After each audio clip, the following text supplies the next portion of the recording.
This is very interesting. Hihimayin po natin at bibigyan po natin ng komentaryo itong pasabog o itong video ni Tambaluslos. Alam naman natin, takot tong lumabas sa ganito. Pero ngayon, bigla-bigla nag-video. Ayan, pag-usapan po natin. For a long time, I chose to remain silent. I did so out of respect for the legal process. I did so because I did not want to add more noise to an already divisive issue. Bugok! Matagal na panahon na nahimik daw siya. Dati ka ng pipi. Mana ka sa amo mong, sa pinsan mong weak. Parehas kayong weak. Puro lang kayo video. Diba? Nahimik daw siya para hindi mag-create ng division. Hindi. Ikaw pa pagka-demonyo ka. You always create division. Ako yan ang paniwala ko. Pagka sa isang grupo na maayos naman at lagi nagki-create ng division, sa demonyo po yan. Ikaw nag-create ng division eh. Ang ayos-ayos ng unit team. Bagamat hindi ko sinuportahan si Bongbong, ayaw ko kay Bongbong. Maayos yung unit team. Pumasok-pasok ka. Ikaw ang kauna-unahang gumiba sa unit team. Tapos sasabihin mo. Kaya excuses mo yan. Di ba? Ito yung mama na tahimik. Tapos hindi pinaalis. Ngayon nag-iiyak. Iyakin pala to. Hindi lang pinaalis. Siguro ito nung bata, pagka gustong maglakwatsa at hindi pinayagan ng magulang, naglulupasay. Payagan mo na yan, Bongbong Marcos. I did so because I believed that if I cooperated fully, submitted myself to the proper authorities, and answered every question asked of me, the truth would eventually speak for itself. Pero namayat ka. Anong diet mo? Stress ka? Mangangayayat ka sa kulungan. Tandaan nyo, it's ticking. Tick-tock, tick-tock, tick-tock. Anong bakit? Palapit na tayo sa 2028. Himas rehas kayong mga animal pagdating ni Sara. Tick-tock, tick-tock. Stress yan eh. Depress, kita mo nangayayat to. Baboy yan eh. But there comes a point when silence is no longer prudence.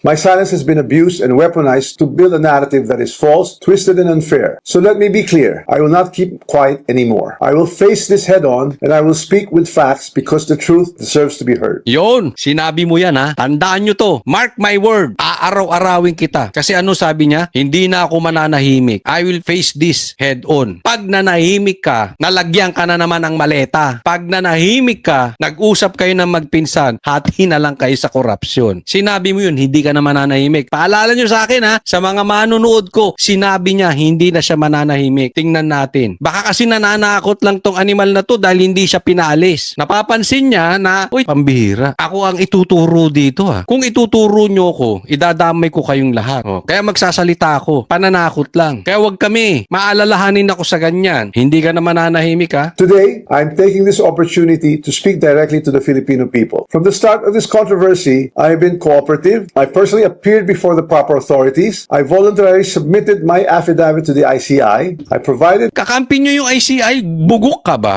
Hindi nyo nga tinelevise yung investigasyon eh. Huwag mo nga ipinagmamalaki na nagsasubmit kayo sa authorities. Kung ikaw ay nagsasubmit sa authorities, alam mo na gusto ng taong bayan humarap ka sa Blue Ribbon Committee. Magpa-imbestiga. Magkusang loob ka na. Huwag ka magtago sa pantalon ni Tito Soto at ni Ping Lacson.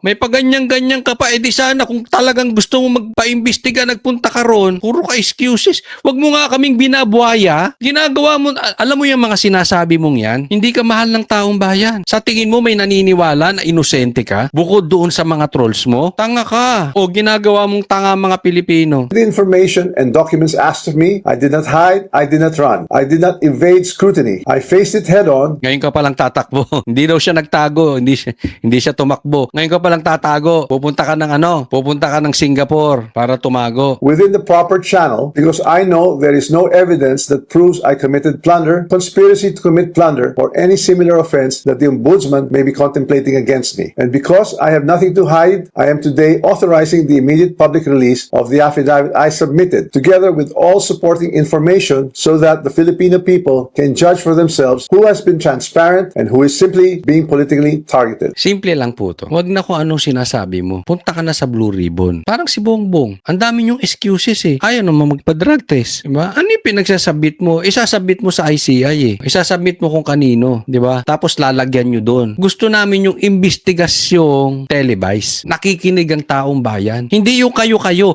Kaya nga nagkaroon ng nakawan dahil kayo-kayo nag-uusap eh. Now let us address the most absurd accusation of all, that I am supposedly the mastermind of this corruption scheme. How can I be the mastermind? I was the former Speaker of the House of Representatives, but the House of Representatives is only one part of the branch of government. Exactly. Hindi raw siya ang mastermind. Paano daw siya magiging mastermind? Eh ako ang dating speaker. Ikaw ang dating speaker eh. Kayo nagminipula ng pera. Sa inyo dumadaan yung pera. Pati nga impeachment ni BP Sara galing daw sa inyo. No, yung pera. Bawat pirma may pera. The legislature. The national budget is not conceived, executed, implemented, bidded out, supervised, and completed by one congressman or even by Congress alone, and certainly not by the Speaker of the House. I want to make this simple and clear. The national budget does not depend on just one person. The budget does not begin in the House. It begins in the executive. Yun.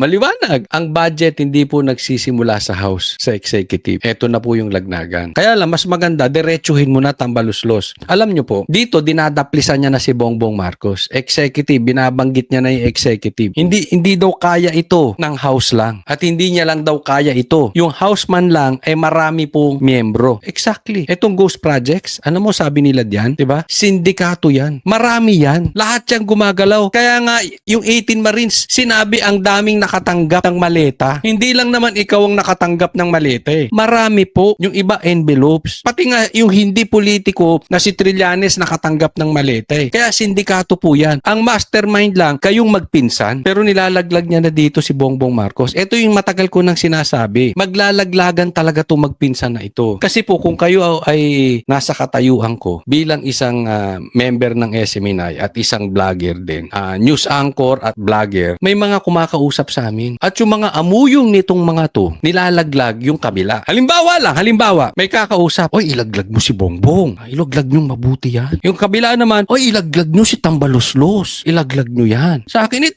dati ko namang binabanatan yan. Hindi, mag-focus kayo kay Bongbong. Yung kabila, mag-focus kayo kay Tambi. Ganyan po ang gawain niya. Hindi po ako nagbibiro sa inyo. Kaya alam ko, matagal na maglalaglagan tong mga to. It's just a matter of time. Kasi yung sundalo pa lang nila ang naglalaglagan. Pero darating din dun sa pinuno. Nakukuha nyo po. Hindi naman pwede naglalaglagan sa ilalim. Walang go signal sila. O, pansinin nyo, may politiko na binabanatan si Tambi. Pero sasabing inosente si Bongbong. Di ba may mga ganyan? Meron din naman politiko, binabanatan si Bongbong. Pero para ang linis-linis ni Tambaluslos. Walang AX kung walang ganun. Di ba? May mga ganon. May ganun din vlogger. Kaya sasabi ko sa inyo paulit-ulit, mag-iingat kayo sa vlogger pag laging binabanatan si Tambi pero si Bongbong hindi. And at the same time, laging binabanatan si Bongbong pero si Tambi hindi. Kasi magkasabwat yan, paano mo ihihiwalay? Ibig sabihin, nasa kampo sila ng mga trolls. Gets? The agencies and departments prepare their proposals. The executive consolidates them into the National Expenditure Program, and that program is then submitted to Congress. From there, the House deliberates, but the House is not one person, and it is certainly not the Speaker alone. It is a collegial body made up of hundreds of members, multiple committees, vice chairs, and institutional processes. In fact, there are around 85 committees, each with its own jurisdiction, leadership, and members. Kaya No speaker. Anong punto na sinasabi nito si Romualdez? Ito si Tambaluslos. Napakadaming committee, ang daming congressman. Hindi lang naman ako nag-iisa. Warning shot po yan. Tandaan nyo po Ano ibig sabihin? Hindi nyo ako suportahan dito? Papangalanan ko kayo.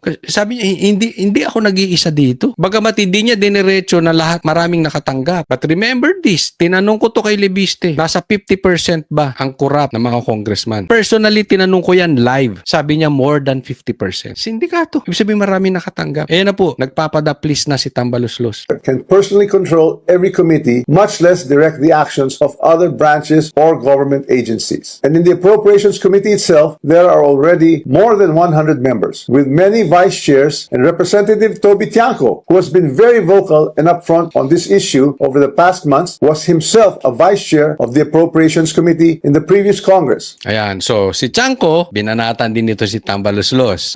Kasali ka dito. So eto na, mga warning niya na. Sinasabi ko sa inyo, ang punto rito ni Tambaluslos, I will not go down alone. Kung may makukulong, kung merong sasabit, idadamay kong kayong lahat, kayong mga nakatanggap. Kaya nga pansin nyo, lakas nito. Tahimik kang isipin ninyo. Grabe ang corruption sa Ghost Projects. Yung magpinsan, nagtuturuan na. Tapos ang gusto nilang asikasuhin, impeachment, ang gago rin di ba? Ang gagago. I mean, ginagago tayo nitong mga to. Ganyan po katindi itong mga politiko. Kaya tandaan nyo po itong mga binabanggit niya. Kaya lang, hindi niya inaaming mastermind siya. Nagbibigay lang siya ng warning para tulungan siya nitong mga to. So I have to ask, if there were real concerns about irregularities in the budget process, why were these not formally raised during the deliberations or even during the plenary? Ayun, nabanggit niya si Chanko.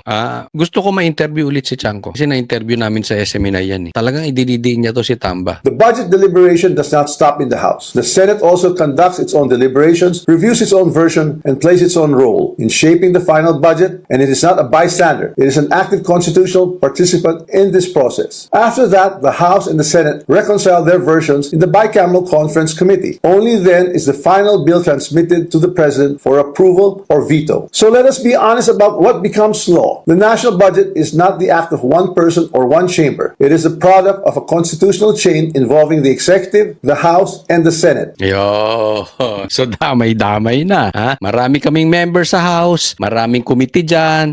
Pagkatapos nitong budgetan na ito, dadalhin sa Senado at aaproban ng executive, aaproban ng presidente. So decision to ng marami. Pangalawang beses niya na binanggit yung executive. Kung ako sa'yo, eto, kung may mga papasok dito ng mga trolls ni Tambaluslos,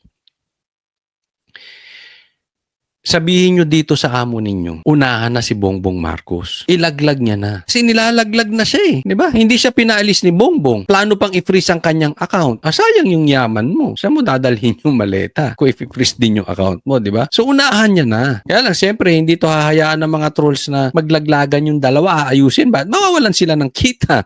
Pag naglaglagan yung dalawa, tapos sila. This is something I want the public to understand. The budget process is collective, multi-layered, and shared. Accountability must apply to everyone involved, not selectively assigned after the fact, and certainly not when it becomes politically useful. If corruption were to occur in a magnitude made known to us over the past months, then it's clear that the real corruption does not happen at the level of the general legislative approval alone. It happens at the level of execution of the General Appropriations Act. It happens when projects are implemented. It happens where projects are actually implemented, where procurement is undertaken, where monetary disbursements are actually made. And it happens when substandard projects are passed off as legitimate or when ghost projects are made to appear real. That is why command responsibility is far more logically relevant in the executive branch where there is actually supervision, operational control, and implementation on the ground than in the collegial legislative body where constitutional role is deliberation and appropriation. Yun, niyari na. Niyari ka na, Bongbong Marcos. So ano sinasabi niya? Hindi po sa House nangyayari yan. Yung nakawan. Kasi kung merong mga